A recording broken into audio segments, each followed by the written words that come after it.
You're making noise. You're supposed to smile, not make noise. Well, Blake Middleton is on from Minneapolis. Brief visit today. Personal energy tank is on fumes, so he's headed back to bed soon. Go fair. Well, Blake, we hope yes. you're okay, as we are okay here in Studio B at the Beach Street Yacht Club. I don't have the TBJ up. You know what the TBJ is, Julia? Yes. That is the Tom B. That's the lower third there for Tom, Studio B, and Julia, so that we have your up, your lower third. Co-host Julia Vadakin and my lower third. We got them all up. Yes. As we get going here for our show number 878. Thank you very much for joining us. Should be a good one. A lot of interesting news. I think we have some news about American Magic, New York Yacht Club's team. I haven't told you about that, Julia. No.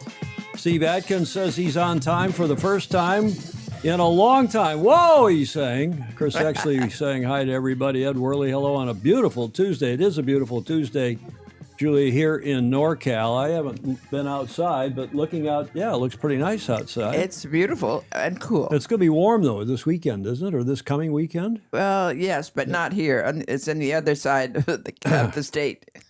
Loving the nearly time, SI. Yeah, well, we're going to get off daylight time here on our weekend, this coming weekend. When we do, we will fall back.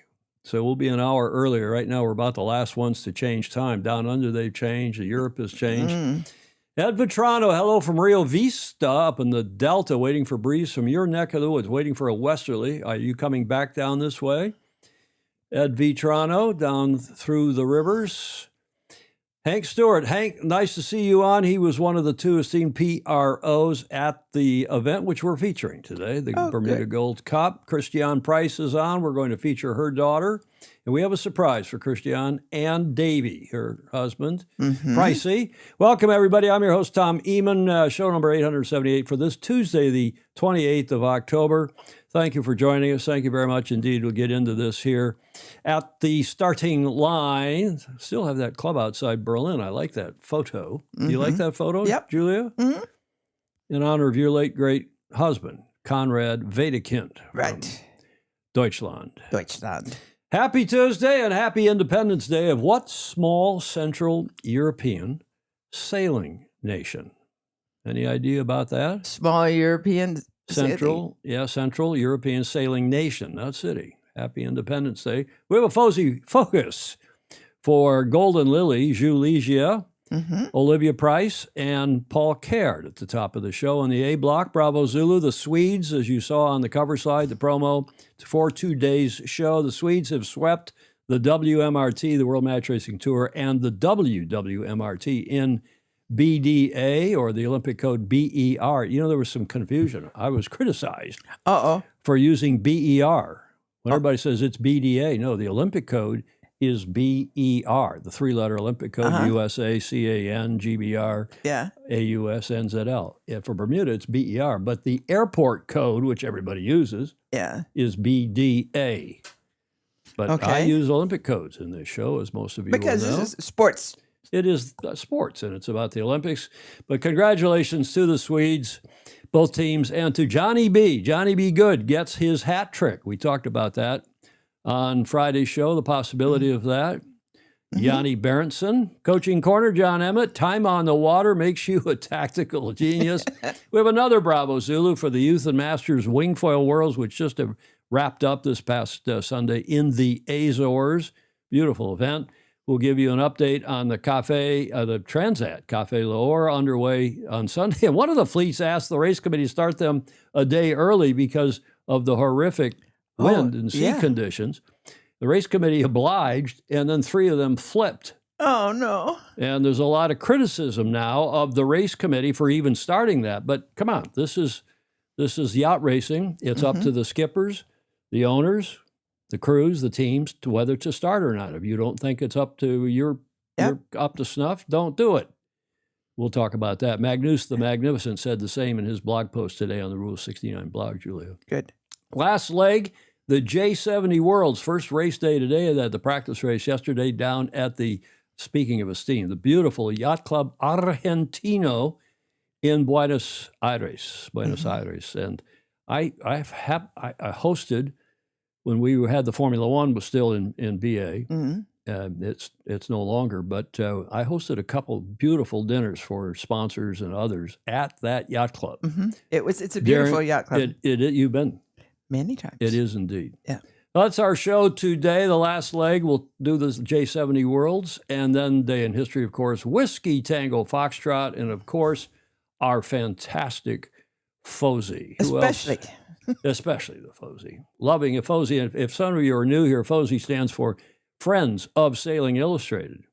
Julia, notice in the chat, I now have a 2-shot of both you and myself up there in the look chat. At that. Look at that. Yeah. Always small incremental improvements. Chris Fury checking in from Melbourne.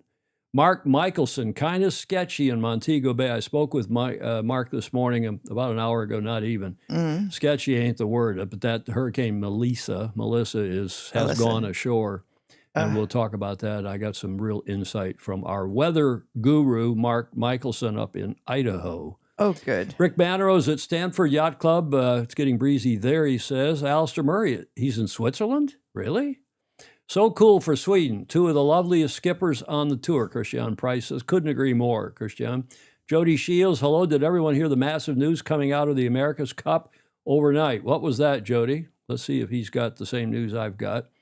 And Dan Jaspers is on. Hi, Dan. Hi, he's saying hi, and hope all is hunky-dory in Studio B. Well, as far as we know, yes, so as far. far as we know, everything's working. Everything's nominal. We got a good frame rate. 0 frames dropped. There's John Schaefer on a train running to D.C. after 61 hours transit from New York City to Beaufort, North Carolina, picking up another to get her from Annapolis. He's apparently captaining boats south for the winter. Hank Stewart, BDA, yes, the LF Wade International Airport Code. That's Fozy.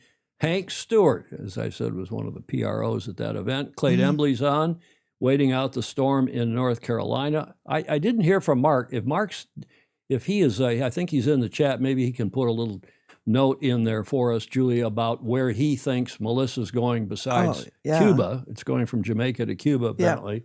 And where after that is, I think it's going to be out to sea, out east of the east coast of the U.S., so but it may affect Bermuda. We shall see. Speaking of that storm, that's what it looked like early this morning in one of the most well-developed eyes of a hurricane, and a very, very low barometric pressure at the center. In fact, Mark told me, Julia, this morning, I said I spoke with him about an hour ago. He's been a busy boy this morning, advising others, and he finally had time to check in with me. He said that the 2 Hurricane Hunter airplanes that have gone out, and he said he's never heard, not in years and years and years, says he ever heard of them being buffeted so badly that they had airframe concerns, and they both had to go back. Yes, I read that this morning. Did you hear that? Yeah. Apparently this thing is some kind of a monster storm, as I'm sure you all know. So that's what it looked like before it went ashore. That's the outline, of course, is Jamaica. And it did go ashore at about 3 hours ago. I think that's right, about 10 o'clock our time this morning. And Melissa's well-developed eye before did not bode well for the Jamaicans in Montego Bay and so on. But as Mark pointed out, some of the good news is, Julia, is that, as you know, you've been to Jamaica. A lot of the shore, especially on the south side, are cliffs. So it's the low-lying fishing villages and some of the other areas that are going to get tremendous surge. He says the predicted storm surge was 9 to 13 feet. I remember it 13 feet, But he's saying, he thinks, and Mark's not, he normally is downplaying all this stuff. Right. He says, I never use the word catastrophic, but he said, this is a catastrophe, as you would say in French or Spanish. This is catastrophic. He said, I can't even imagine. He thinks there could be 20 to 30 feet of storm surge. I can't even imagine that. Oh, man. So that's what it looked like, and this is what CNN... Scary. Well, the colors, and the redder and then the pink is the really, really, really windy stuff. But this was CNN a couple hours ago. Hurricane Melissa made landfall around 1 p.m., 10 o'clock our time, here this morning near New Hope, Jamaica, as a 185 mile per hour Cat 5 storm, according to the National Hurricane Center. The hurricane's winds of 185 at the time make it the strongest storm on record to smash into Jamaica. Melissa is also one of the strongest hurricanes on record to make landfall anywhere in the Atlantic Basin, tied with only two other storms, the 2019 Dorian and 1935's Labor Day hurricane. Now, this is the loop as it's going into Jamaica, and this is going to repeat while I'll let it repeat.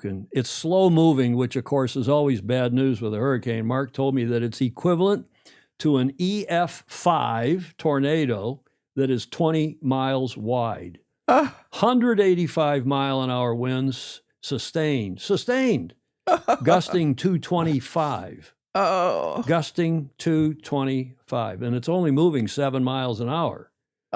Catastrophic, as I said a minute ago. He said, I hate using that word. Yes. Just unbelievable. So we'll see how it goes, but it's obviously not going to go well as Hurricane Melissa has made landfall in Jamaica. So even the colors are scary. Unbelievable. Okay, well, our thoughts and prayers, needless to say, Julia, is our cover slide for today, but let's get into the Fozzie Focus, the FF. The Fozzie Focus for today, I even have our theme music with the Fozzie Focus.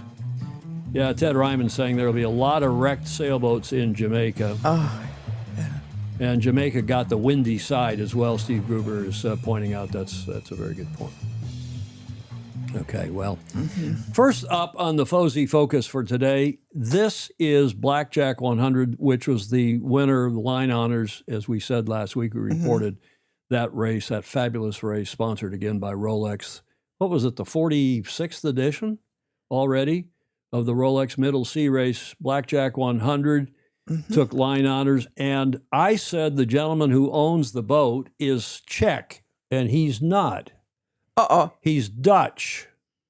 Okay. He's a Dutch business guy who went to the Czech Republic when the Iron Curtain came down after the wall fell and Czech got out of was no longer part of the Soviet Union. And he started up business parks, building parks that businesses could move in, rent facilities. Great. And he built one, and that didn't go so well. He built another one, learned from that, and got a little better. And now he's building them all over Central Europe. And he's Dutch, with his businesses in, Central Europe, including the Czech Republic, and his business is centered in Poland. So I wanted to clarify that. He's European. He is European. And the skipper of that boat, Tristan LeBrun, was delighted to deliver on expectations. Quote, this result has a deep feeling of accomplishment. It is a challenge to run these boats. Our team trained very well. We were very meticulous in our approach. And every result we have had this season, they've had a fabulous year, is a reflection of this preparation. Now, the aforementioned owner, Raymond Voss, Blackjack's owner, was equally delighted to end the season on a high. Quote, winning line honors at the Rolex Middle Sea Race is very special. It is a very inspiring race and gives you a certain energy and perspective. Predominantly light conditions, which prevailed this year, meant that the course record set by Comanche in 2021, I think that, it is 2021, 40 hours, 17 minutes and change, will stand at least for another year. But I want to go back to that picture of that boat because also people were asking me, what flag is that? Do you recognize that flag, Julia? No. On the transom? Is that a national flag? I don't remember a national flag looking like that, but I didn't either. So I had to do my research this morning. That is the flag of Groningen, which is a province, and it's also a town, but it's a province in eastern Netherlands. And I've been there. I've had lunch there several times. Now, why would you go to Groningen and have lunch? Well, it's because it's sort of halfway between Hamburg, not quite, and the IJsselmeer.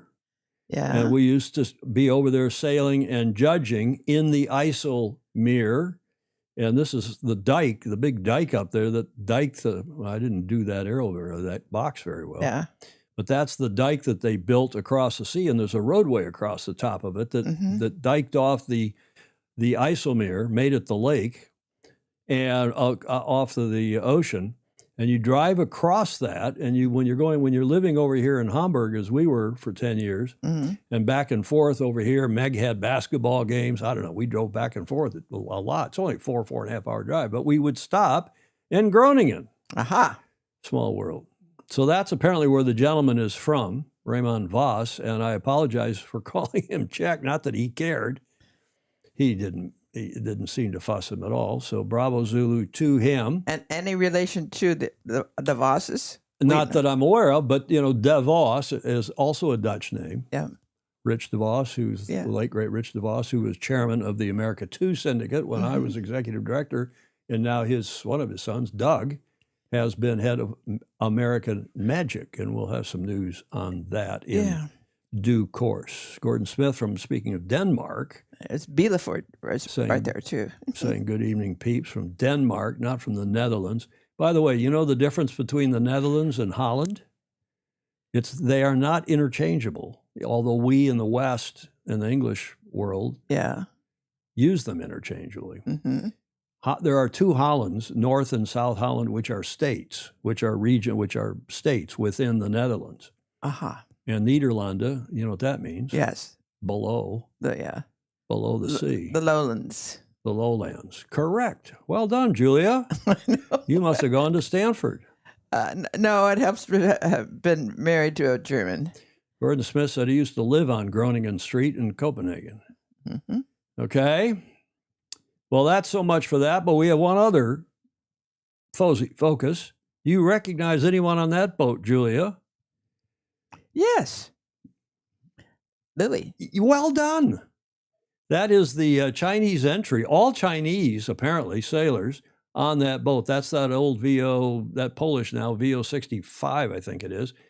Given its enormous international reputation, the Rolex Middle Sea Race always entices first-timers, both Corinthian and professional. Decorated Chinese sailor Li Jiazhu, or Zhu Lizhi, as you would say in Mandarin, or as we call her, Golden Lily. We also call her John's better half, John Emmett. Mm-hmm. The two-time Olympic medalist and former Rolex World Sailor of the Year was one such example this year, sailing on Cranendonk. She enjoyed being an integral part of the first all-Chinese crew to compete. Quote, I thoroughly enjoyed my first Rolex Middle Sea Race and am proud to have finished the race.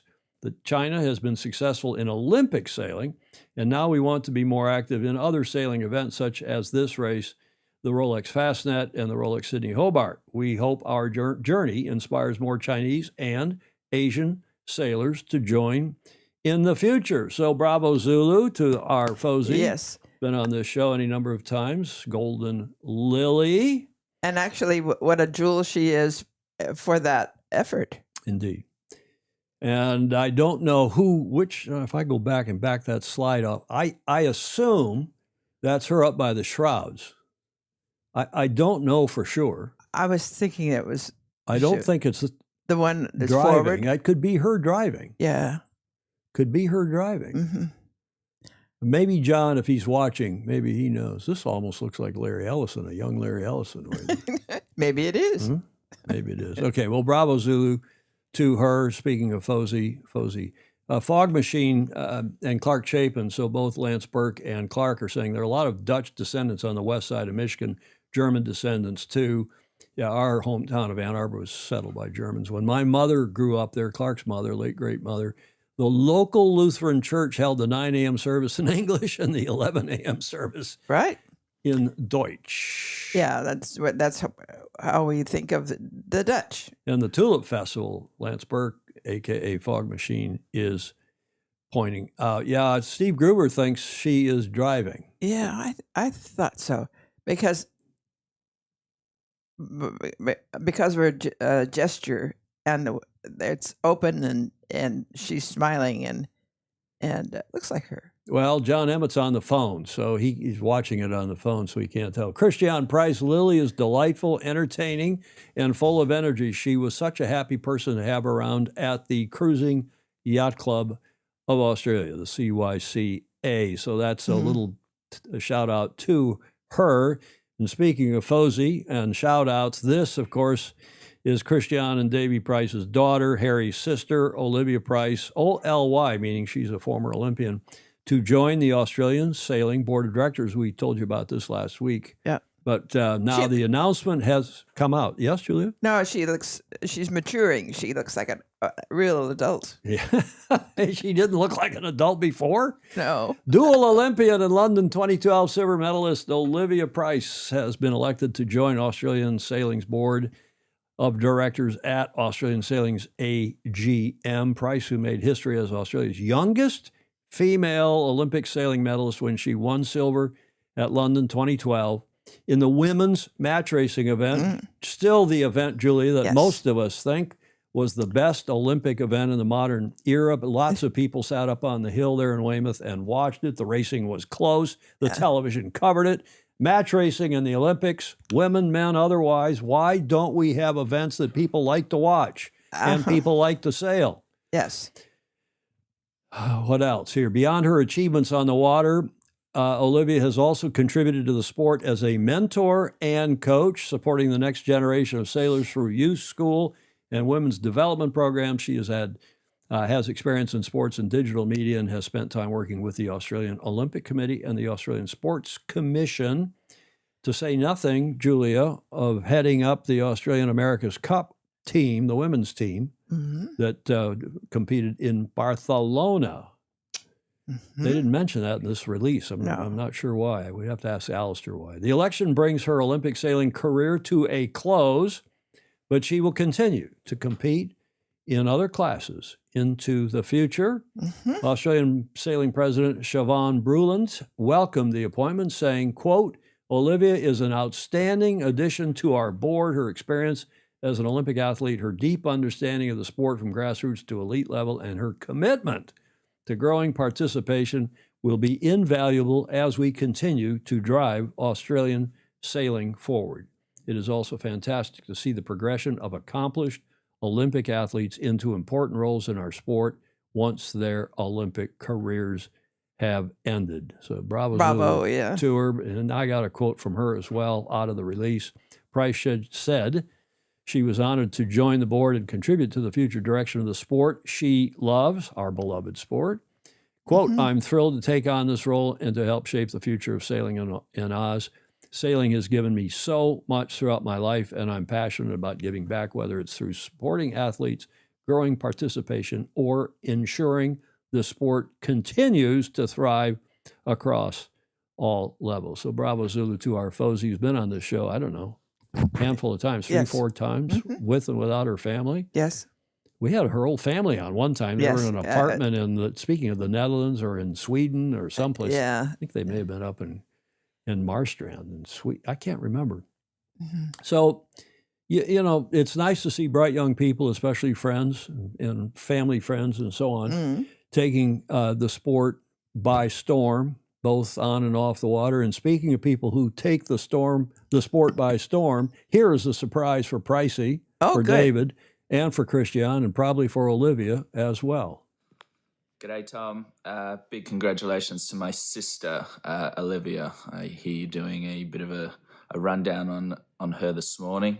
She's just become a board member of Australian Sailing, and she's been sailing her entire life, and I couldn't be more proud of what she's about to achieve and hope she can help shape the future of Australian sailing. So big congratulations, Olivia, and enjoy the process. So the skipper of Raggan Famish Hotel on the Australian 18 circuit, former Gov Cup winner, good friend. And eat your heart out, Andy Rose, because I can get Harry to say more than 3 words. Yes, I thought that was quite good. That was a whole paragraph. Yeah. And that was, I pinged him last night. I left a message for him overnight and said, hey, just give us a 30-second selfie on a video about your beloved sister and send it. And sure enough, well, you were here. You were already down here from your apartment when that came in. I scrambled around and put it in the show. Yeah. Harry Price, thank you very much, Harry. Much appreciated. Christian loves it too. And I see Commodore Robert McClellan from the Royal Prince Alfred Yacht Club Mm-hmm. saying congratulations to Olivia, as is Alistair Murray, we call him President, Mr. President Emeritus of Australian Sailing. Yeah, they should have a good time together. Well, and it looks like Emmett says he's going to be back in Sydney in December. He hopes maybe he'll, Golden Lily is going to sail Sydney Hobart again. That would be cool.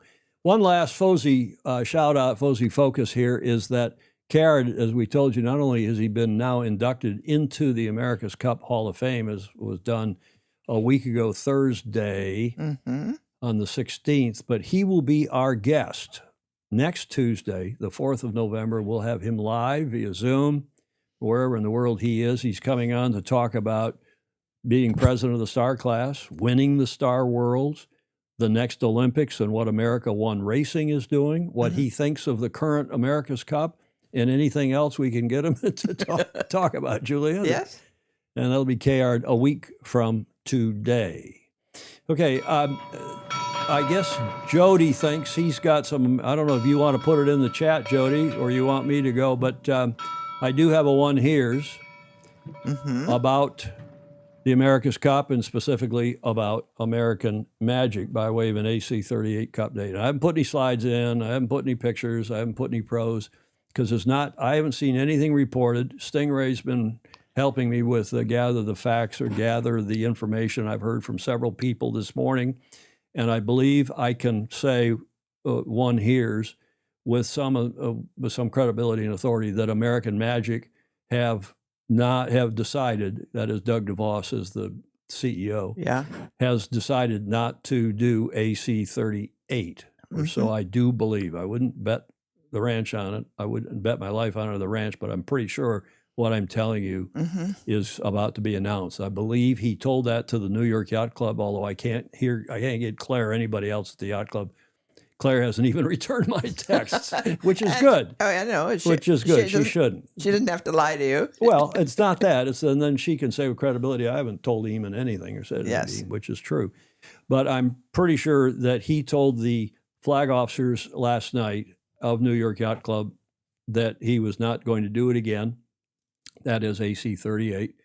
And I believe he is informing the team today of the same. And I've talked to a couple of team members, and that seems to be the indication of what's happening. Why? Well, he like myself and a whole lot of others of us are completely fed up with the current management of the Cup and with the ACP.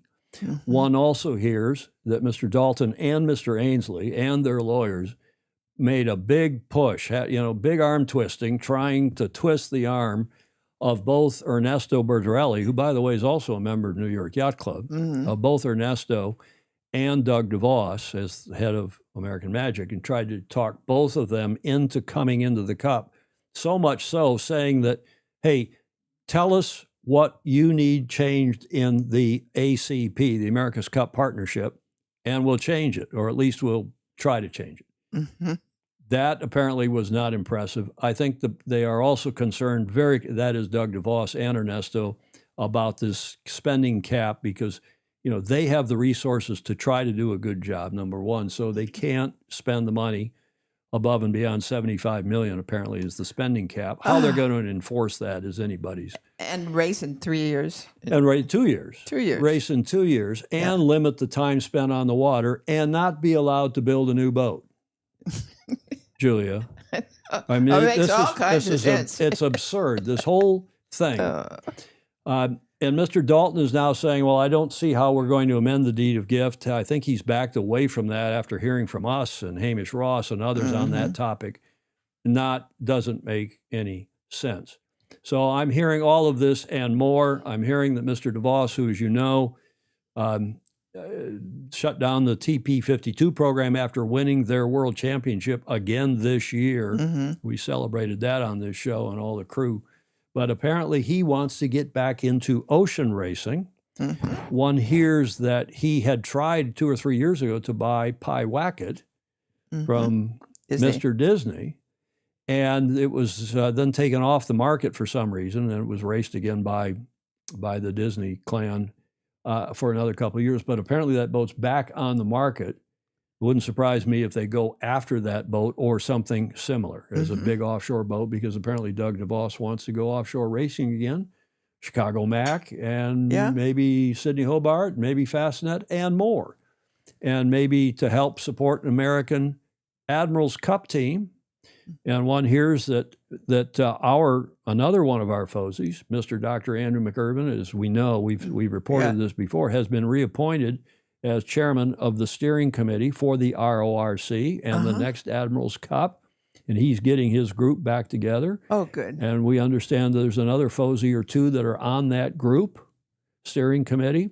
They plan to, I'm hearing, that not to make many changes at all. 2 boats, maybe a little change to one of the rating bands, but 2 boats per team, doing it in 2 years' time in the odd year. And in the meantime, the Sardinia Cup is coming back in the even years in April, May, June, I guess. And that's about to be announced. So this has caused a resurgence in international offshore team racing. Bravo salute to Mr. Dr. Andrew McIrvin and his committee, and especially to the Royal Ocean Racing Club for making such a success of the Admirals Cup this summer. Great stuff for our sport. It is. Good work, Andrew McIrvin, is what John Emmett is saying. And Steve Gruber is saying the protocol and the ACP has effectively removed everything America's Cup from the America's Cup. Yeah, indeed. And Dogzilla Monster, that is a.k.a. Stingray up in Seattle, says one hears that DeVos may be looking to get into Sail GP instead of the Cup. Yes, one hears that as well. And I'm this is more, I won't say it's speculation. It's informed. I don't have my usual 3 sources that have, I'm pretty sure, are not talking to each other. But I do believe they have tried to buy the American team. And I do believe the American team have said no. And they have tried from Sail GP. Yeah, the Americans, thank you, Julie, the American Sail GP team. I do believe they have approached Russell and Larry and said, let us have a second American team in the series. And I believe so far Larry and Russell have said, no, we want 1 team per country. We have other countries standing by that want to come in. And that's also smart. We get more eyeballs. So try to buy that American team if you can, and probably save everybody some real headaches, including Russell and Larry. And give a couple to somebody. We'll see. I don't know if, John, if that means American Magic will be in Sail GP, as I've just said. We shall see. Okay, when Tom says one hears and sticks his finger in his ear, do you think he has a babble fish in there? No, I just have my in-ear, IEMs as they're called, my in-ear monitors, so that I can hear the audio. Since I'm also switching and controlling the audio here, one has to have a pretty good hearing of that. Yes. And Julia says that if I put a headset on like you have, that I'd look more crutonic than usual. More crutonic. Oh, so, you're a masterful MC. So John Emmett thinks if they have 2 U.S. teams, then sooner or later there will be 1. Yes. When is Kenwood Cup coming back? There's a good question, Steve Gruber, because there was not always, but back in the day was the Sardinia Cup, the Kenwood Cup, and the Admirals Cup, but I don't think Kenwood Cup is coming back. I don't remember where Kenwood Cup goes. In your favorite state. That was the Hawaiian offshore extravaganza, and it brought a lot of Australian, Kiwi, Asian teams, some Asian, but even European teams, but American and Australian teams, the way the Admirals Cup tends to bring American and European teams. Yeah. But that's the latest. Okay, so that's what I hear. I don't know if Jody Shields wants to chime in, because I'm sure he's been talking to some of these sailors as well. Before I forget, we're talking about, I'm not having anything else to report on Sail GP. And Jody Shields, apropos Jody Shields, I should say, we are seriously, and Jody and I are talking seriously, thinking of doing a watch party for this final Sail GP event in Abu Dhabi. And we will do something. I don't know if we'll stream it and then watch the TV up here. You know, we have this TV, we can put it up here and we don't get a copyright strike if we're streaming it here. But we're going to get Jody to do commentary. Oh, good. Because people are so fed up with the current audit, the commentary that comes with SailGP. Yep. We'll do an alternative commentary led by Jody. I hope that's what we're going to do. Oh, that would be great. And we may just do it privately by Zoom. I mean, you're all welcome to attend. We'll do it on Zoom. We'll give you the Zoom codes and so on, and just put up a private Zoom watch party. But we're planning to do that for the Abu Dhabi grand finale of SailGP. And if you've got any thoughts or ideas, please let me know, or Jody for that matter. Julia, what are we celebrating today? Oh, my goodness. Recognize that flag? We've already talked about that country in passing. I mistakenly put Ramon Vos to that country. We are celebrating today the Czech Independence Day. Okay. Czech Independence Day commemorates a significant moment in the history of that country when the people of what became Czechoslovakia, now they've split, of course, declared their independence from the Austro-Hungarian Empire on this day, October 28th, 1918. In the middle of that war? After that war. The declaration came after years of growing nationalistic feelings among the Czechs and the Slovaks who sought freedom from foreign domination. Of course, then they got back into foreign domination in World War II and beyond. The collapse of the Austro-Hungarian Empire after World War I provided the perfect opportunity for this aspiration to become reality. And so that you don't think poorly of me, I do have a short video. Okay. This public holiday is the National Day of the Czech Republic. Let's take a brief look at why this is an important day in the Czech Republic. The day commemorates the date in 1918 when Czechoslovakia was created. The area of Czechoslovakia had been part of the Austro-Hungarian Empire until the empire collapsed at the end of the First World War.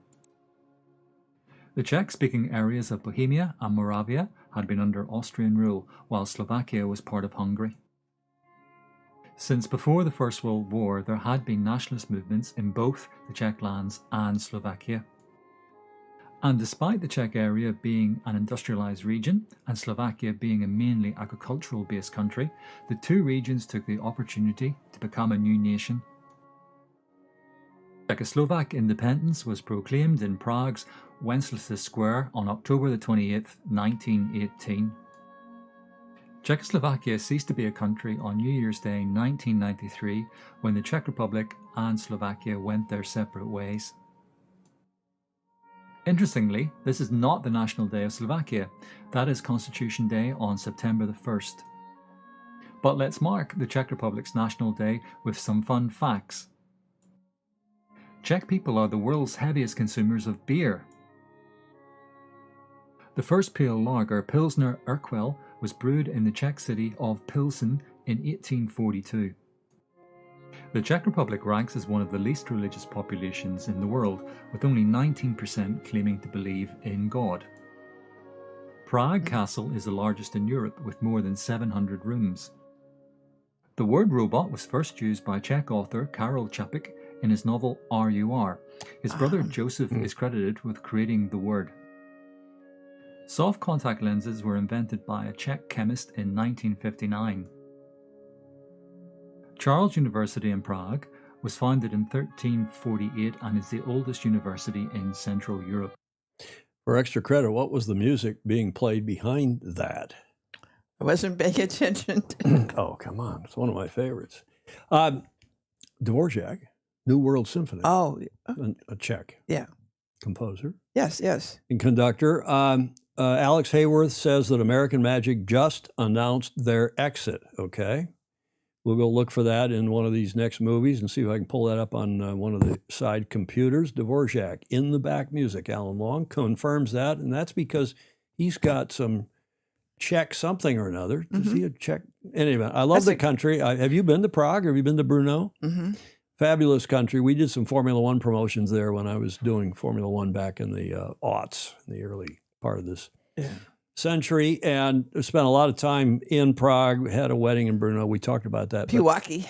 But we also, in Michigan, and Clark Chapin will remember this, maybe Joe Holtzman will, we drank Pilsner Urquell. Oh, yeah? Because it was regarded to be a really good Pilsner. And we had it at one of our local taverns, and we drank the stuff and loved it. Heaviest consumers of beer in the world, except maybe Pewaukee, Wisconsin. I was thinking of that, we dedicate that to Jody. And why not? What's this long New World Symphony? Yeah, okay. What a weekend for the Alfreds. Hooligan wins the TP52 Australia Cup in her final outing. A brilliant send-off for Marcus Blackmore and team. First Light, Bullwinkle Strong. Look at all this stuff from Commodore McClelland. Yes. Chubby Checker. No, Gordon, that's somebody else. Magnus Wheatley. American Magic confirms that it will not participate in the 38th America's Cup. Official announcement from the team is on Instagram. Mm-hmm. Alistair Murray was in Prague this year. Absolutely stunning. It is indeed. I love the place. Had a lot of fun there, and some good business connection. I had a guy that worked for me in Formula One who was from Prague and may well end up, he's back in Prague now. Yeah. He's back in the Czech Republic. And one hears he's got political ambitions. Mm-hmm. He speaks 4 or 5, 6 languages. And he may end up as the prime minister or as some high government official. Yeah. That would be fun. Pilsen is a great town, Alan Long says. Okay, they also have sailors. They've had one Olympic medalist back in 2004, Lenka Smedova, whom I knew. I used to judge in that the Europe dinghy class. She was the silver medalist, and we talked then with her about some of we didn't have any mutual Czech friends. Great sailor. And she won the silver medal, as we said. She's a model now. She's very attractive, bright, personable, really cool person. And other than that, I'm not aware of any famously good Czech sailors, although there have been over the years, they've had a dozen or so that have raced in the Olympics. Yeah, Alex Hayworth is saying American Magic announced their exit. I'll get to that in... I'll go find their announcement formally, but I started hearing that, days ago, but you heard that at the top of the show, that we announced that as a one here. So once again, I'm batting nearly, not 100%, but pretty close, Julia, with one here's. I know. Is that a thing, a here's? One here's? I think not, but never mind. I don't think so either. Just here's. Bravo Zulu, what a lot of people are tuned in, want to see, because this was a terrific event. And of course, we had James Pleasance on the show last Friday. We want to thank James for coming on and doing that. He was our esteemed guest on show number, whatever it was, 877, and from the Royal Bermuda Yacht Club. And it's always a pleasure to have James on, as it was last Friday, talking, of course, about the Gold Cup, one of the most prestigious and oldest trophies in our sport, at least in this country, and the 2025 Bermuda Gold Cup, which is the men's World Match Racing Tour event. And they've added the women's match racing tour this year. And in Bermuda, the insurance company Aspen, Bermuda Women's Match Racing Regatta, hosted in grand style by the famously beautiful and hospitable Royal Bermuda Yacht Club. Julia, you told me just before we went live something about your experience at the Royal Bermuda Yacht Club. Yes, I think this was at one end or the other of a race, and I was told to meet somebody in the guest lounge of the Royal Bermuda Yacht Club, and I said okay. So I climb up, in the yacht club, and I said I'm supposed to meet someone in the guest lounge, and whoever. Julia, cut to the bottom line here. I got tossed. You got tossed. Yeah. You got tossed. Have you been tossed from any other yacht club? Oh, sure. I was too early. You were too early, or because women weren't allowed until 5 o'clock or something? Oh, yeah. It wasn't because you overindulged? Oh, no. Oh, no. I may have overindulged, but not at any yacht club. Does that picture give you the heebie-jeebies? Or no. It's a fabulous club. No. I look forward to it. I was a great Bermuda fan and all that, but Okay, well, it is a fabulous club, as you all know, and Yeah. it was nice. I've been there, I don't know how many times, but well, what a great club and a great host for this event, the 73rd edition of the Bermuda Gold Cup, by the way. Mm-hmm. Yanni Berenson going for the three-peat. These are all tips that we got from James on Friday's show, which would be his 5th Gold Cup. I think Russell Coots has got, 6 or 7? So Yanni now, having won, of course, is closing in. Ian Williams was back this year after missing a year. Ian was in the finals, lost to Yanni. Chris Poole was sailing with Adam Minoprio, another former star on the tour, and won it in 2009. And there was equal prize money for both the Open and the women's events, a $50,000 purse. That's really good. And for extra credit, what's the difference between the Bermuda dollar and the U.S. dollar? I don't remember. They're the same. They are the same because Bermuda pegs their dollar to the U.S. dollar. Thank you. Oh, you got to know these things. This is The times are changing. Sailing Illustrated Currency Exchange. I know. Andy Cox, Julia, that was in the days of the old white men. Come see us and we will make you feel special. Andy is Oh, I take that. a fabulous friend Yeah. at the Royal Bermuda Yacht Club. Very impressive club. Robert McClellan agrees. And let's carry on here because we have this Swedish sweep. I and others have called it. I think even they called it in their headline. This is from, I believe, from their press release, from the World Match Racing Tour's press release. 2025 Bermuda Gold Cup overall, Swedish sweep, Berenson and Usling victorious in Bermuda. There were wild scenes of Swedish celebrations in Bermuda on Sunday as Yanni and his team of Bjorn Lundgren. This is great. They're putting the names right in the opening paragraph. Herman Andersen, Oscar Angerval made history with a Bermuda Gold Cup hat trick after beating Great Britain's Ian Williams 3-0. It was a much closer final than that. It was a tense final, as they said here. Sweden's Anna Östling and her Wings sailing team defeated Denmark's Lea Vogelius and her WOW racing team in a battle for Scandinavian supremacy in the 2nd edition of the Aspen Women's Bermuda Match Racing Regatta. Here is some of the women's action. That's Vogelius there and Östling in the back at, I guess that's pre-start. You can see the umpires, of course. A long story short, Anna won her semi against our own St. Francis Yacht Club, Nicole Briot, who ended up doing well. She was Yes. in the semis. She lost. She took her to the full 5. That is, took Anna to the full 5. So Nicole lost 3-2. And the other semi, the perennial champion, Pauline Courtois from France, Yes. lost out to Lea Vogelius 3-0. That one went done and dusted pretty quickly, or so one hears. That got Anna and Lea into the finals, and Anna took it 3-1, so she didn't win it. It wasn't a clean sweep. Pauline did sweep the Petit Finale 2-0 to finish 3rd overall and pushing Nicole down to 4th off the podium. There is the winning team. Bravo Zulu to them. We'll give you their names in a sec. And then the men, this was the finals, and Williams leading one of the races there against Berenson. Great conditions. You can see a lot of people on shore watching. The semifinals went thus. Yanni winning 3-1 over Eric Monin from Suiza, from Switzerland, and Chris Poole losing to Ian Williams 2-3. Ian won 3-2. So it was nice to see Ian, also a perennial champion on the circuit and the Congressional Cup and so on. What's he been? 6 times World Match Racing champion, Ian Williams. Lawyer, busy. Did somebody say he's moved to South Africa? I didn't hear that. Yeah. Put in the chat if somebody knows what happened. So there was the final. Yanni defeated 3-0, and as I said, it was a much closer match than that by all accounts. 3-0, Yanni over Ian in the finals.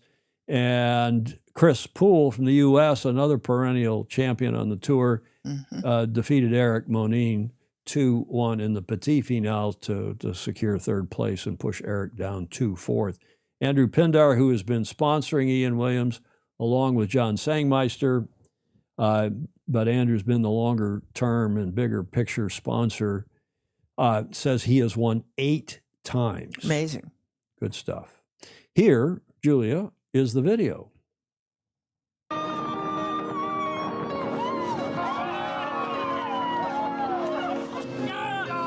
How does it feel to win Aspen Bermuda women's match race? We're so happy. It was amazing. The whole week has been amazing. Yes. Really. Oh, it's hard to put words on that. So grateful, having a great week sailing here. Grateful sailing with Oskar Angevall, Björn Lundgren, and Herman Andersson. It's a great team. We know each other really well, so we can be dynamic as much as possible. I think we help each other quite a lot on board all the time. It's so much fun to have the shifty conditions, and it's also very fun to have the big boats here. I would say we've enjoyed it very much, and we will be back next year. To win this regatta once is a huge thing for me and the team, and winning it 5 times and now 3 in a row, I couldn't imagine that would happen. It was tough racing against Ian Williams, even though the score 3-0 doesn't really reflect how tight the racing was. I think we have a little edge in how we're handling the boats, and it could have gone either way. We're so happy to win. You shouldn't be surprised if we do another try. Another year, next year is another year, and we take it from there. Sometimes you feel it. You get in a good mood, a good pace. So it's like we started on a pretty high level and worked it out from there. Like last year, maybe you felt like we were struggling just to get in, but here we were kind of on top of things. Good to see so many of the top teams here, and it's been fantastic racing this week. Okay, bravo Zulu to them. Nice video. Here was the prize giving. What a nice lineup of prizes, Right. including the Gold Cup there on the right. The Gold Cup is gorgeous looking. It is indeed, isn't it? 16-5 to the winner, to the winners of the ladies, and that is the winning team for 2025 of the Aspen Bermuda Women's Match Race Regatta. Wings Sailing, Anna White, Anna Ostling. I think this is left to right. I think this is correct. So the gal with the second from the left, Anna White, Anna Ostling, Annika Karlunger, Elizabeth Nielsen, Linnea Venergen, I believe, is the list. You can see the Commodore there in the back as well. Ian Roman, thank you for your great photos this week. We appreciate them very much. There's the overall results, with Anna and her team on top, Leah Vogelius in second, Pauline Courtois and co. in third, Nicole Breol and her team down through the fourth. There's Dana Riley Hayes. That is whose sister is that? Dawn Riley's sister, I believe. Oh, Dana good. Riley, yeah, sailing with Nicole Breol. Julia Artson in fifth, Lindsay Bob in Lindsay Babb in sixth, Martina Carlson in seventh, and Christian Moritzen in eighth in the overall placings. Then Johnny B. Good, Yanni Berenson's team, including Oscar Angervall, Herman Andersson, Yanni Berenson, and Bjorn Lundgren left to right. Thanks again, Ian Roman. There are the overall placings. Yanni on top, Ian second, Chris, and then Eric. Nick E.J., who we're all cheering for all the time. Really like Nick from New Zealand. And there's Timotei. And Ian Garetta, Peter Wickwire from Canada, who's now been on the circuit for a couple of years, and Timotei Rossi. We've got a nickname for him, too. Great kid. Gulf Cup alum, and we've gotten to know him pretty well as well. Speaking of Ian Williams there, he and Yanni are talking afterwards, in a quote from the press release: for the vanquished Williams, he was left to rue the small margins in a couple of defeats. Quote, Yanni outsailed us in race 2, but a couple of races were super tight, unquote, he said. Quote, but in the real tight moments, he just got the hooks he needed when he needed them. That was great work for him, and good decision-making when he needed it. So bravo, Zulu. And what great sportsmanship from a great couple of human beings, but Ian Williams, a longtime friend, and we're fans of his as well. Now this, Julie, is another trophy that was awarded for the tour. James awarded this to the overall tour winners for 2025, which, no surprise, was Match in Pink by Normandy Elite that team. That's Pauline Courtois' team. And from left to right, Louise Acker on the left, and Pauline holding the trophy, big Lorraine Metro, and then Malin Lemaitre? How do you say that in French, Julie? Lemaitre. Rebecca Roberts is the Commodore there, looking splendid in her double-breasted blue blazer and gold trim. And on the right is Claire Prouveau, part of that team. And again, congratulations to them for their overall win. This regatta is held in such high esteem in Bermuda that the new, from January of 2025, governor of Bermuda, installed by the king, His Excellency Andrew Murdoch, presented the Gold Cup to Johnny B. Good and his team.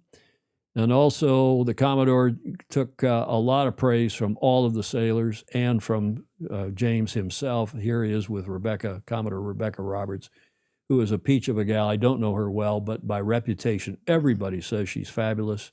Great representative, not only of that club, but the country and our sport. Mm-hmm. And this is it. Now, they've got their final event is in Shenzhen in January, 6th through 11th. They got, as James explained to us the other day, that got pushed into January instead of December because there's a Chinese National Olympics. They have a nationwide Olympic effort celebration in China at the end of this year. So they asked that no other sporting events conflict. That pushed James's final event on the tour, the men's tour, into January. And then that 8th through 12 January is last year's Macau event. That was the first event on last year's, meaning this year's tour. And they're going to do it again, however. I don't know that those are the exact dates, but they're then going to take the ferry ride, the high-speed ferry over to Macau. Yeah. And they're going to have the first event of the 2026 season. Yeah, National Games, John Emmett's calling it, and of course he would know. Yeah, and made a big point of saying they're so much bigger than the Olympics. Yeah, the Chinese National Games bigger. Yeah, exactly. Dawn Riley is Dawn's sister. Yeah, we got that right. Thanks, Steve Gruber. What a great regatta. Look at the energy and enthusiasm. Ed Worley is saying in the chat. It's Dana Riley is Dawn's sister. Yeah, what did I say? Dawn. Oh, Dawn Riley is Dawn's sister. Well, I am dyslexic. Julia, thank you for catching yet another flub by a Croutonicism. Ever since I've seen that picture come up yesterday and today, that the woman on the far right hand looks exactly like a friend of mine and is not. But I keep going, and she looks like all my Norwegian sisters. Yeah. Scandahoovians we are, and proudly so. Speaking of proud, we're proud to have John Emmett in his coaching corner. Another report from John, our super Fozy in the UK. And here he is for Tuesday. With a good focus. Julia, all the Fozy, can you see me? I hope so. I was going to talk to you today about keelboats, but maybe it's the old face for radio and it's just the audio that's the most important thing. But I think I'm the only thing moving in the background now. Camera probably not so interested in Imberhorn Farm buildings that effectively mothballed compared to very exciting Sonata yachts we had last time. That's actually the last shot was at the Weymouth Portland National Sailing Academy. Those are boats which are up on the dry storage from November onwards, and we had the Sonata Nationals. So I think it's really good time to talk about keel boats because Castle Cove has done a lot recently to get more sailing. One of my frustrations has been we actually use little flags on the race course as marks of the course, and I'm really hoping that we're going to get 0.9 metre diameter marks that we can see, but maybe that's my failing eyesight. I think there is definitely a difference between being in a slow-moving keelboat, so a couple of metres off the water, or trying to sail an Ilka with spray everywhere in your face. And of course, for the best strategy, you need to be able to see the next mark of the course so you can choose the optimum route in terms of your race strategy. But I digress. Today was very much going to be about keelboats because I actually think that's a really good way of getting new people in the sport because you can go out with experienced person or persons, and that you can sail their boat. There's no cost of ownership, and actually, especially on a windy day, and let's face it, in the UK we get a lot of windy days in October, November, December. People are often looking for more crew, and the Sonatas, what we've done now, previously they've been on moorings, which is not ideal when the storms come through. They've actually moved down to what we call the fingers, the little pontoons at the academy, so people can extend sailing all the way up to Christmas for keel boats and dinghies. And because the keel boats are not on the hard standing at Castle Cove, there's more space for dinghies, so we've been welcoming we welcome sailors from other clubs, so we get more sailors over the winter. So all really good things. In fact, I'm not going to be there because I'm going to actually be in Australia, but we're going to have an Aussie Summer Series volunteer run January, February, March for all the really keen people to really make sailing 12-month sport in the UK, something perhaps Lily wouldn't be quite so agreeing with the temperature. In fact, it's only a matter of time before the woolly hats come out. But the fact is, all these coaching cliches like time on the water makes you a tactical genius. The faster you are, the luckier you get, all that, they're all there for a reason. And of course, it's all about quality rather than just quantity. But this ability to sail a lot really makes a difference. And it's where the full-time sailors have the advantage, because it's actually those full-time sailors who have the opposite problem, where it's potentially a burnout issue, especially non-technical classes. So really important to get that balance right and that peak. And one of the big things I notice as a coach is people who take 6 months off sailing, and when they come back, they've regressed an awful lot. So really good to see lots of keel boat sailing happening at Castle Cove, and there's lots of different elements to the club. So in the comments, do tell us a little bit about your club, and also just thinking ahead, we've got the World Sailing Conference coming up. It's a really good opportunity to try and shape our sport for the better. So any suggestions for that, because it will be on us before you know it. So in the meantime, sail fast, sail safe, and keep having fun. Keep having fun, Julia. John Emmett sailing. Get to the front of the fleet. Yes. You got to go back and read the comments. John is outstanding in his gardening. Yes. Plenty of farm photos on Facebook. John Emmett Sailing, get to the front of the fleet. And we are still pushing hard to get Paralympic sailing back into the games in Brisbane 2032, at least as a demonstration event. Anything you can do to help that effort would be much appreciated. The Aussies are leading that. And by the way, John's coming on. John Emmett is coming on with a couple of special guests. We're going to have a bit of a focus again on parasailing. And Jazz and Donnie are coming on in a week and a half time. So that will be interesting. By the way, I think I don't remember the date now, but John Marshall and Margarita Marshall are coming on as well. I saw to that. talk about the America's Cup and other things. That's lovely. I guess I'll carry on here. I do have the statement teed up over here from American Magic, and we'll read that to you. But let me get through this. We're an hour into this show. Let's get in through this next Bravo Zulu, because this was a cool event, too. We have such a fabulous sport, Julia. Yes, indeed. We go from maxis, 100-footers to match racing in Bermuda to kite foiling in the Azores. Have a look at this. They have had, this class is coming into the Olympics, mark my words, the wing foil racing World Cup Series. The wing foils, they've had their first world championship for juniors and masters, for youth and masters. And they were crowned in epic conditions in the Azores. History was made this week as wing foil racing crowned its first ever youth and masters world champs. The volcanic island of Terceira provided a breathtaking stage for the landmark event, a place where dramatic landscapes, abundant wildlife, and maybe I thought abundant nightlife, Julia.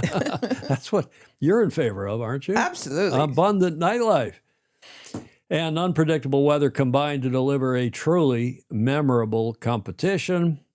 There are your youth, men's and women's, or boys and girls. They both look older than youth, but Ernesto De Amicis from Italia and Yana Lee from China were the winners of the youth gold medals, men and women. And the masters, Yeah, I think Masters, anybody over 35, Julia. Yes. That's probably about right. Yeah, but John gets in the Masters. all Well, the John, time. but that's a different Masters. He's up there in the 40s and 50s. But this was the Masters gold, a Brit named Chris Rashley. And here is the video.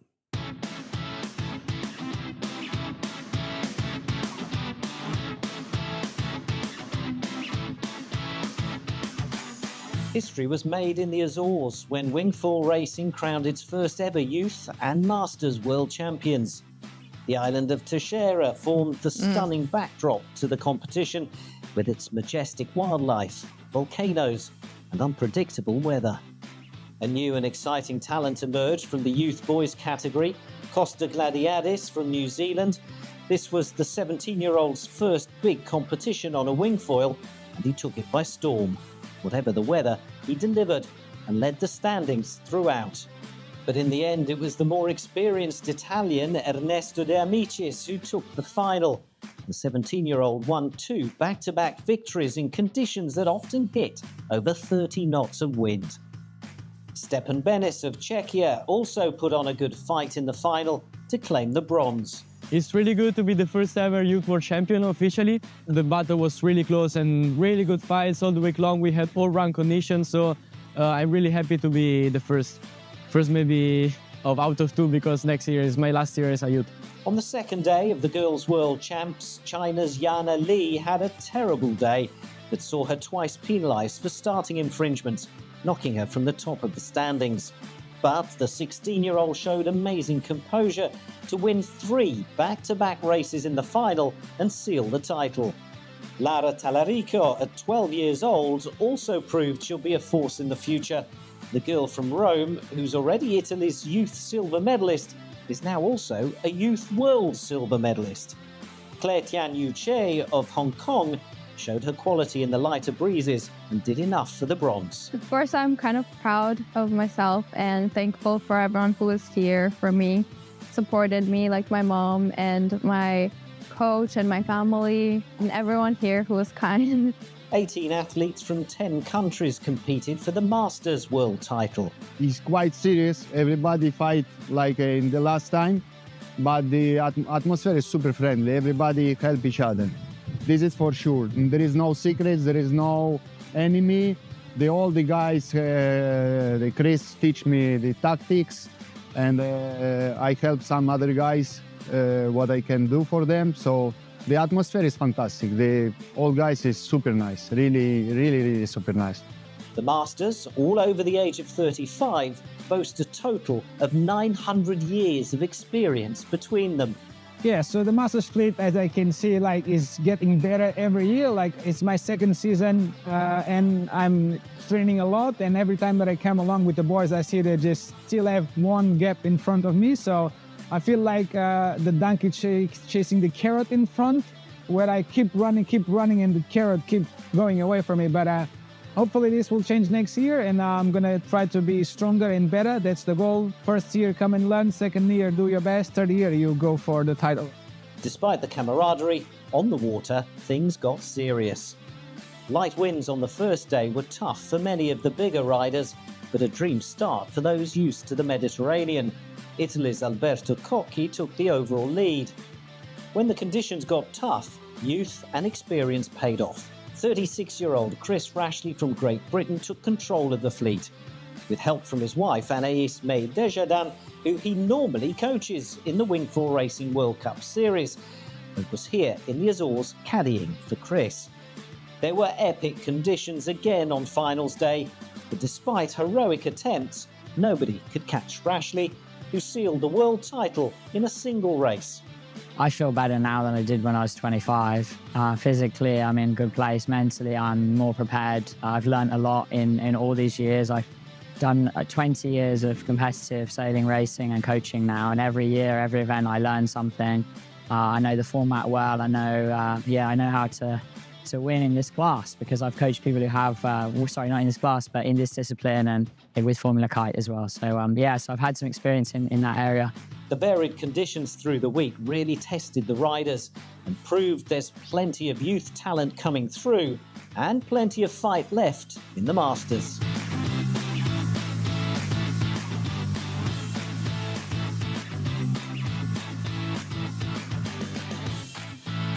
That's a great video, and you know we get I curate. I look at so many videos Right. for each show, and I try to find the best videos that have the best audio, the best. And you can tell when it's professionally done because the difference between the background music and the spoken word, the audio, is usually on more amateur act Right. type videos. The audio behind it, the backing music or whatever, is too loud relative to the voice, the VO, the voiceover. Mhm. And this is a very professionally well done video, and bravo Zulu to them. A couple other observations. Chris's wife, the guy who won the Masters, who's the Brit, is on the circuit, and you heard that he normally coaches her. And Yes. she was coaching him apparently at this event. John knows them, Mhm. and they got married, he says, in Weymouth. Flying machines. Yes, indeed. Fog machine, where this, we invented kiting, or at least this is one of the places in the world where kiting was invented here in San Francisco. Mhm. And now this foil kiting, or wing foiling, I keep confusing the two. Wing foiling was also, they basically knocked the kites out of the water here and have taken over the Crissy Field and the city front. And you got fog machine on here, a.k.a. Lance Burke, a senior Sirius St. Francis member, saying this was he's watching the video, wonderful event. Shame no Americans, including those who qualified from the San Francisco USA Championship, could make it.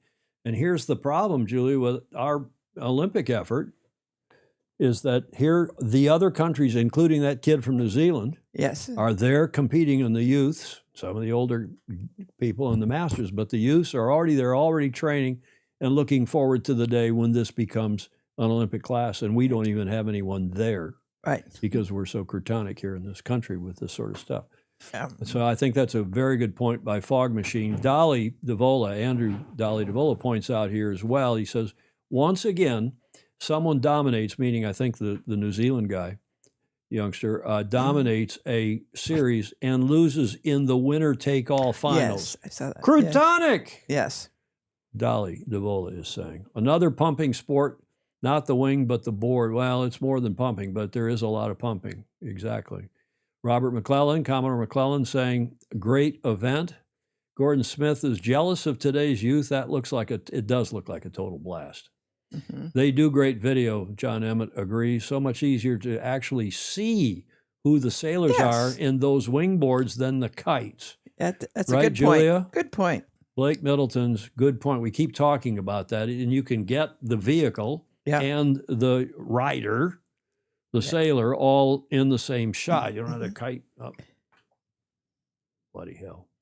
What else here? John Emmett, I just hope to have the chance to do some live commentary for them. Okay, good. And right on through. So bravo Zulu to that class, to that event, and we'll continue to follow it because we think it is the future. Yes, it's so much easier to logistically to handle. Well, that too, and they're way less expensive. Yeah, and you don't have people getting their wires crossed. Literally. Yes. You don't literally have people getting their wires crossed. Tom Pace, Commodore Pace, past Commodore, Pensacola Yacht Club. Hi, Tom. America One Racing is doing wing foil coaching for some of the strong riders in the U.S. Just had a camo in Pensacola with another in November. Efforts are being made for future wing foil racing. Great to hear, Tom. Thank you for that. Mm-hmm. And again, America One Racing, Paul Card and co., coming still to the rescue of our Olympic program in this country. Commodore Adkins, Madison Beach Club, Connecticut, past Commodore there a few years down the road. Steve saying, we have had some excellent wing foiling sailors in Hawaii. Not sure why we weren't represented at this event, though. Mm-hmm. Also better than an AC-75, Commodore McClellan says, because you can see the sailor. Right. Julia! Yes? The Fozy are no pop-ups. The Fozy make the show. Yes, indeed. Maybe before I do this day in history, we'll do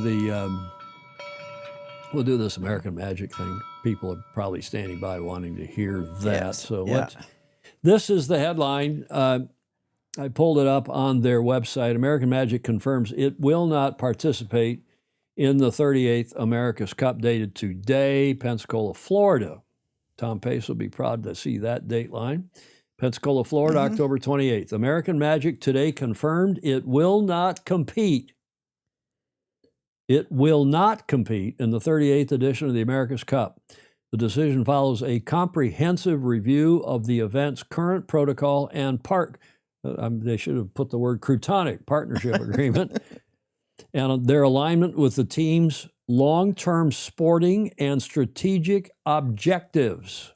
Quote, after extensive engagement with the defender, the challenger of record, and fellow teams, meaning from AC37, we've concluded that the present structure does not provide the framework for American Magic to operate a highly competitive and financially sustainable campaign for the 38th America's Cup, unquote, said Doug DeVos, team principal of American Magic. Quote, we care deeply about the America's Cup and what it represents. However, for a team committed to long-term excellence, alignment around financial viability and competitive performance is essential. At this time, we don't believe those conditions are in place for American Magic to challenge. While American Magic will not take part in the next edition of the America's Cup, the team remains fully committed to its founding purpose, building a high-performance American sailing platform that competes and wins on the global stage. Quote, our focus now shifts to the future, said Mike Kaiser, the CEO of American Magic. That means athlete and technology development, international competition, and continuing to drive advanced manufacturing and design innovation from our base in Pensacola. It's probably really good news for our Olympic effort, Julia. Yes. Founded in 2017, American Magic has represented the New York Yacht Club in 2 America's Cup campaigns and supports elite American sailors across senior, youth, and women's disciplines. The team will continue to invest in sport through its Pensacola-based high-performance center and international racing campaigns, including programs that support U.S. Olympic sailors. These efforts reinforce Pensacola's role as a hub for top-tier American sailing talent. And then a quote I see here from T. Hutch. Quote, to our teammates, partners, donors, and supporters, thank you for standing with us, said Terry Hutchinson, president of Sailing Operations. We could never have accomplished what we have without you. You are a vital part of who we are. Nice. And there is that from American Magic. What happened to my telestrator, Julia? Okay, there's the statement. Any questions? Any comments, Julia? No surprise. As I said at the one here is at the top of the show, and I'm glad they got a very professionally written statement. And as I said, I'm pretty sure that they last night informed and properly. I mean, this is the way you would do this. I was talking with Stingray about this morning because he was getting also the same vibes. He was getting the information from sources of his, and bottom line, it's the way you should do it. You call the yacht club up and you say, excuse me, but this is the decision we've come to privately. Don't leak it to Eamon. we want to tell the team. And they told the team today, or so I understand, and then they issue a statement, properly, professionally done. It's what you would expect from the New York Yacht Club. Indeed. And American Magic and the DeVos family. And T. Hutch. A shame as the AM platform with batteries instead of recumbent cyclers might have been interesting, Don DeVola says. Yeah, okay. Well, we shall see what happens next, Julia. Yeah. But I suspect it is good news for our American Olympic program. Yes. And it's good news maybe for Pensacola. There might even be more action, more activity in Pensacola when you think about it. Down there, Tom Pace will be happy. And Ted Ryman is speculating, as have many others, are suggesting that maybe Sir Ben should buy, and maybe he's planning to buy, American Magic's boat. I didn't say that in my one hears, but I also had heard prior to this announcement, Julia, that there was some consideration being given by Ernesto and Doug DeVos. Yeah. Ernesto Bertarelli and Doug DeVos to somehow trying to team up with Sir Ben and help him lift the cup from Yes. Darth Vader. There, I said it. Yes. Lift the cup from the current regime, which is the worst regime in the modern, my time in the cup since 1980. Yeah. Mr. Dalton, is ruining the cup, and the cup will survive. It always has. It always will. And he doesn't know that he is. Yeah, he does. I think he does. I don't think he started out to do it.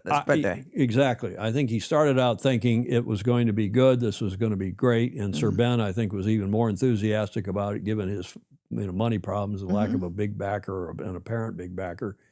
And now the Royal New Zealand Yacht Squadron, at the end of the day, the buck stops with them. They are the titular defender trustee. They've delegated their duties to the team and in the person of Mr. Dalton, and this is an abomination. You can't.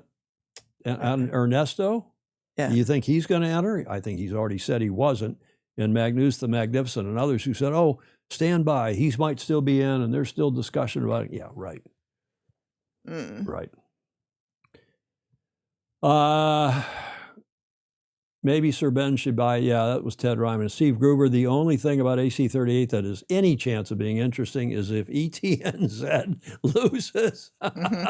Ed Worley, there is very little time for any new challenges to jump into AC-38 to design the boat and learn this exactly, and cost is prohibitive. Good point by Tracker, who's AKA Ed Worley. He will back, a super Fozy, if ever there was one. Yes. He will back off when he stops getting paid. I wonder if he's talking about Magnus or who he's talking about there. Who are you talking about, Fritz Mueller? Dolly DeVola, the Wolf of Auckland, greed. That's good. The Wolf of Auckland. Okay, enough of that. We've just seen some history, I think, written in that statement and by American Magic. And thank you for those of you that pointed out that announcement had been made.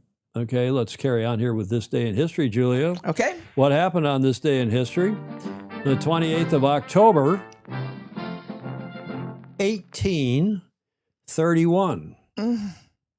And this gentleman is one of the reasons why we are able to do what we are doing today and have been doing for 9 years, Julia, with this silly sailboat show. Do you recognize the gentleman? His name was Michael Faraday, a Brit, chemist actually originally. 1791 he was born to 1867, so he lived 16 years after AC0. No, not Morse, although that was a good guess, Steve Gruber. Not true. It's Michael Faraday, the Brit. It has electrical connections. Correct. And here's a little more insight. He was an English chemist and physicist who contributed to the study of electrochemistry and electromagnetism. Oh, yeah. His main discoveries include the principles underlying electromagnetic induction, diamagnetism, and electrolysis. David James saying was it the early dynamo? Well, that too. The inventor of the Faraday cage. Yes, fog machine, that too. And he didn't invent magnetism, obviously, but he did do something particularly significant to what we are still doing today. He was to develop into a prolific chemist.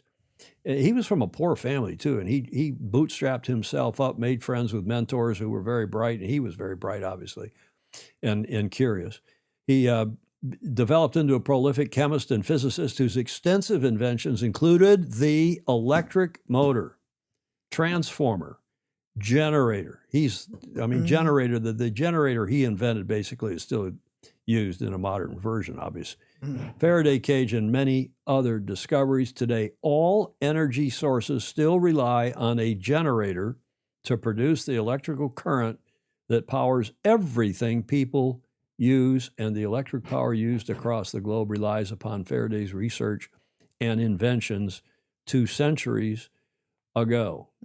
He also had maritime interests and connections. Oh, good. As a respected scientist in a nation, Britain, with a strong maritime interest, Faraday spent extensive amounts of time on projects such as the construction and operation of lighthouses and protecting the bottoms of ships from corrosion. His workshop still stands at the Trinity, we would say buoy, but you'd say buoy in the UK, Buoy Wharf, above the Chain and Buoy store, next to London's only lighthouse, where he carried out the first experiments in electric lighting for lighthouses. And an America's Cup connection, Faraday assisted with the planning and judging of exhibits for the Great Exhibition of 1851 in Hyde Park. Good for him. London. Yeah. There, on this day, well, it wasn't this day, the Faraday disc was the first electric generator. That's actually from 1831. It is from this day, and it was on this day that he introduced this to the world. He was a blacksmith's boy, blacksmith's son, who changed the world on this day in 1831 when he demonstrated his dynamo, which is what is a generator. So that's the word that was used by Your Lawyer, Julia, by David James. Michael Faraday was working in his converted kitchen laboratory in this painting by artist Harriet Moore, the famous Harriet Moore, in the 1850s. The 20th of October, 1831, 20 years before AC0. It must have been an interesting time to be around. The Industrial Revolution. Yeah. Led by the Brits, followed by the Americans and other countries, the French, the Germans, and then the Americans took over. Yeah. After they won the America's Cup. Yes. It was a forebearer of things to come, maybe. Amazing brain, Steve Gruber is saying. A bit of a bright spark. Okay, Gordon. Yes. Thanks, gotta go. Goodbye, Commodore McClellan. Looking at his hair, he tested his invention with his tongue. Dolly DeVoe is clever, isn't he? He is. Julia, we talked about this on Friday, and we should go back and talk about it again because they had quite an inauspicious start. This was the departure from Le Havre for this Transat Café L'Or, formerly the Transat Jacques Vabre that we've been covering every 4 years on this channel. It's a yachting race that follows the historic coffee trading route between France and Brazil. Well, it doesn't quite get to Brazil anymore. It gets to Martinique, we sang that song on Friday. It's named after and sponsored by a French coffee brand, and it's got four classes: Class 40, Mocha 60, Multi 50s, and the Ultimes, the big ones. Starts at Le Havre and finishes, well, it has over the years finished at various places, including Brazil, but of late it's been finishing in Martinique. The start was to be Sunday, although one class, because the weather forecast for Sunday and Monday were so horrific, one of the classes said, please start us early. Oh, yeah. And then three of them went on to flip. Look at this. The Transat Café L'Or is one of the biggest events in world offshore sailing, especially in France.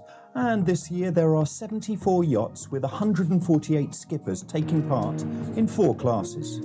The Class 40 monohulls, the Ocean 50 trimarans, the Amoca monohull yachts, which we know well from the Vendée Globe, and the mighty Ultime trimarans, which are capable of covering over 900 nautical miles in a day.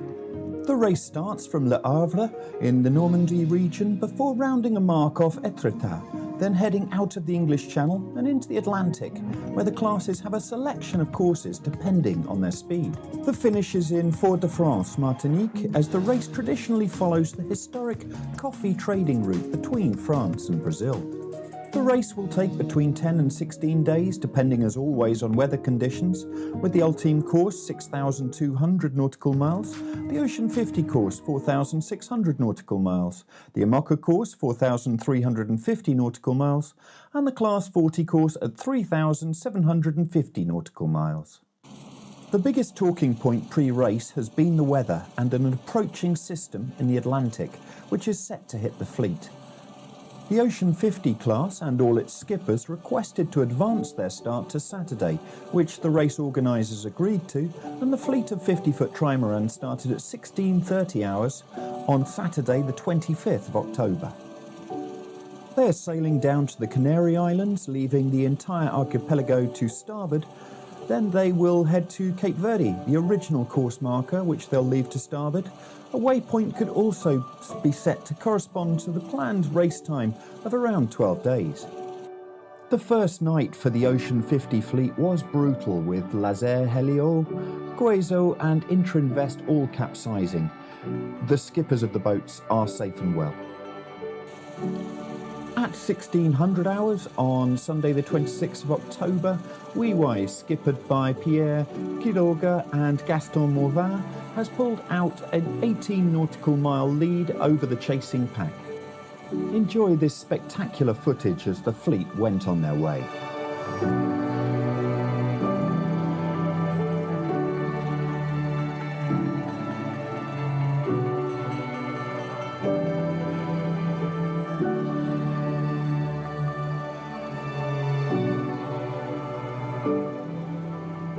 Okay, I think we'll leave it there because we want to show you what happens to some of these 50s. Oh, yeah. At least two of the three we've got pictures of, and then we'll give you the report from today, the latest report from the race. And this is one of the boats that flipped and got righted and brought into shore. And here's the real mess, this one. And there, thanks to some of our FOSI, we've got pictures and we've got even a video from ITV, Channel TV, the Channel TV version of ITV, as they hauled this boat. Bloody hell. Back up on shore. And, you know, they asked the race committee to start them early, and they did. And there's been a lot of criticism of the race committee for starting them at all. But excuse me, it's under the racing rules and otherwise, it's up to the skippers to decide whether to start or to continue racing. That's been a fundamental in our beloved sport since forever. Yes. And if you go out there, you take your ticket, you buy your ticket and takes your chances, as they used to say. Yeah. So that boat has had a tough time. Thanks, Rick Bannerow, for sending the link to that video. And then we have a video from today, just before we went to air, with the latest on the whole race. It's been just over 2 days at sea for the Ultimes, Imocas and Class 40s in the Transat Café L'Or, and just over 3 days for the Ocean 50s that started that day early. And two of the favourites in the fleets have had to go for technical stopovers. Paprec Arkea had to go back to Le Havre because they hit a navigation buoy and sustained damage to an outrigger and their starboard foil. And Maxi Banque Populaire in the Ultimes, they had a tack where they'd forgotten to secure one of their rudders and it went shooting up, which caused some damage to that. And they went back to their base in Lorient to put on their spare. Now, for Paprec Arkea, this has caused some problems, but Banque Populaire could be getting right back into it thanks to a weather system. So let's take a look.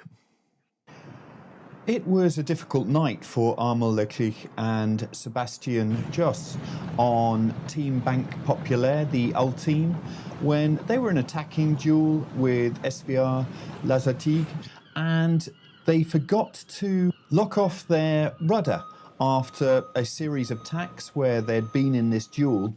And what that caused is the rudder to shoot up and damage its casing. Now, they decided, together with their technical team, that they needed to go round to their base in Lorient where they had a spare rudder, change that out. In a technical stopover, you need to stay ashore for 4 hours, and then they rejoined the fleet. But this was them 300 miles behind the leading Ultimes. Bear in mind that an Ultime is a 37-metre long yacht, and these are foilers, so changing out these rudders is a complex process. They have various control systems in them, and the fixings, of course, to bear the weight of a fully foiling trimaran are a lot. So this was an incredible effort by the shore team to get this done. And if they can get themselves back into the race due to a weather system, this will be quite a feat. So at 11:45 on Monday, the team managed to leave the dock in Lorient and get back on the chase of the rest of the Ultime pack. And across the Bay of Biscay, it was just a straight run, but things are getting interesting down the Portuguese and Moroccan coast with a low pressure system, and they could be on the right side of it. Let's take a look at the tracker to see how they can get back in the race. So here we can see the leading three Ultime trimarans off the coast of Portugal, and they are in this low pressure system. You can see, first of all, they went along the English Channel, crossed directly across the Bay of Biscay, and have been battling headwinds as they've gone along this Portuguese coast as they're heading down towards the Moroccan coast. Now let's take a look at Maxi Bank Populaire here. They have come out, they've gone down the English Channel, then went in for that technical stopover in Lorient, did a straight cross of the Bay of Biscay, and they are now heading towards the Azores. And you can see with this low pressure system, it means they are going downwind. And so right now they're in about 21 knots of breeze, but on a broad reach, doing 29.6 knots. Whereas if you take a look at SVR La Zatigue, they're only actually over the last 4 hours averaged 12.5 knots. With the kind of speeds that these old teams do, this lead, which is currently 262 nautical miles, can just disappear very quickly indeed. And so while the technical stopover wasn't ideal after forgetting to secure their rudder for that tack, they could actually benefit from it. We're going to see over the next few hours if they can get right back into the race. Okay, well, this goes on, Julia, and some of the other classes. We'll cover this race going forward, and good news is that Francesca and Will are in the top 5. I think they're in 4th place, and we'll keep following them in the IMOCAs, and we'll follow up on that on Friday, on Friday's show. One thing I keep thinking about is how cold and damp it's going to be interior. Until they get down to the equator. Yeah. And then that's the nice thing about these races. And it just warms up, and you get into the trades, and you take off your clothes, and you put on, it's nice. And then you get to Martinica, Nika. It's nice. Yeah, that's not all bad. You don't want a race that goes the other direction. No. You don't want to race from cold to... No. You want to race from cold to warm, Julia. Absolutely. Right? Yeah, but in the meantime, it's cold. It's damp and cold. Well, it is, but that's sailing. You've been damp and cold before. Oh, yes. I have. Let's get to the last leg, and we'll have a look in on the J70 Worlds down at Yacht Club Argentino. There is the beautiful club. We featured it before on this show. And again, during my J70, I've never raced a J70, during my Formula One days, we used to throw a party there. It was a fabulous party during the Argentinian Grand Prix, the F1 down there, at that beautiful club where they are hosting the J70 Worlds this week. They've had the practice race yesterday, opening ceremony last night. Today was day 1 of racing. It should be, 5:14? I think they're 3 or 4 hours ahead of us. What is it? So 7 o'clock at night there, something like that. Or 5, 6, 7 at night, I can't remember. Down in BA. For the first time in class history, the J70 Worlds are being held in South America. The 2025 edition runs from today through the 1st in BA, hosted by the Yacht Club Argentino, one of the most historic and prestigious yacht clubs in South America. Absolutely. A total of 71, this is great. Wow. 71 teams from 16 countries are on the starting line, each vying for one of the most coveted titles in one design sailing. They have a Corinthian division as well, which is a good feature. Competitors are here by qualification from Argentina, Australia, Bermuda, Brazil, Chile, China, Spain, Great Britain, Germany, Italia, Portugal, Sweden, Turkey, Uruguay, and the U.S. They're all represented.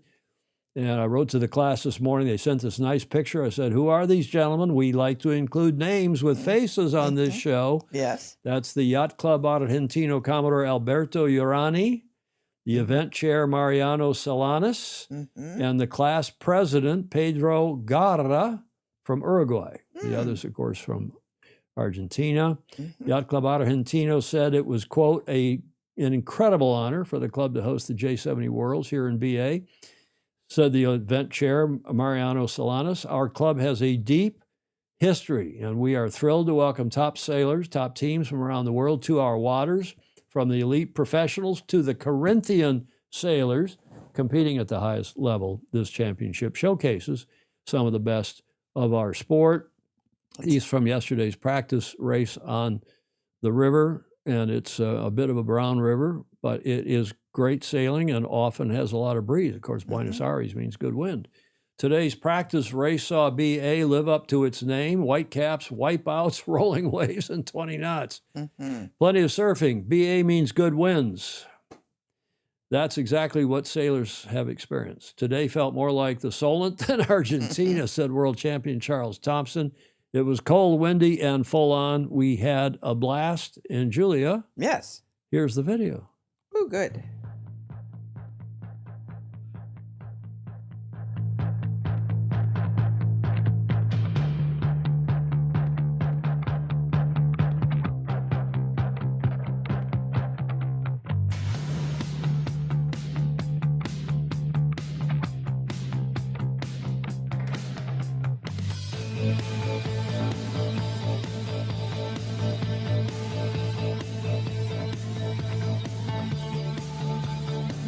A really big fleet. Nice looking, isn't it?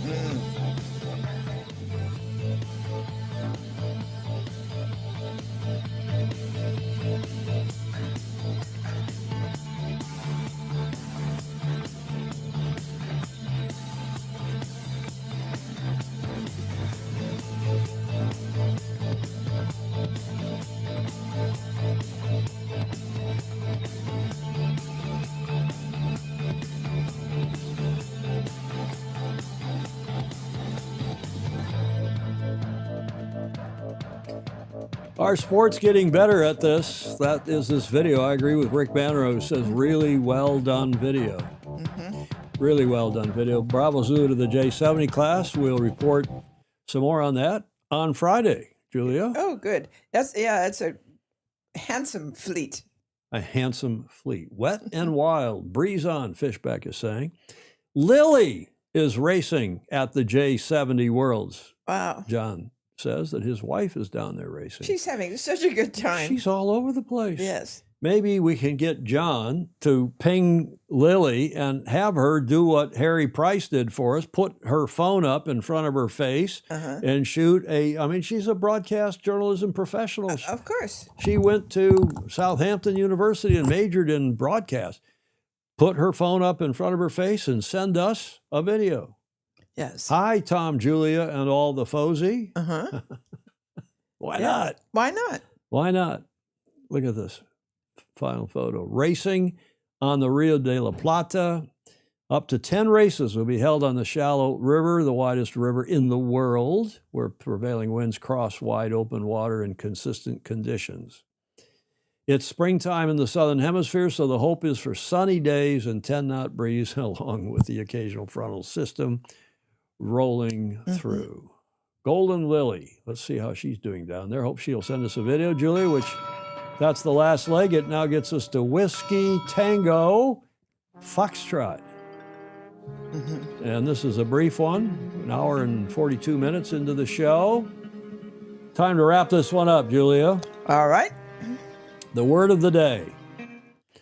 It's exhausted. Too tired to give a shiza. See, we don't tolerate coarse language on here. No. That is from the esteemed Vice Commodore of the New York Yacht Club. She said, "Yeah, you can use it. Go ahead and use it, but don't use the coarse. Don't use the curse word. Don't use the." Yeah. So we put our logo over that to cover that. Now, Julia, you may want to get your finger ready for this one. This was sent anonymously, but I thought this was so funny. And it also happened one time. I was not in a tree house, but I was up in a tree when some people were making out at the foot of the tree. And it brought back memories as a kid.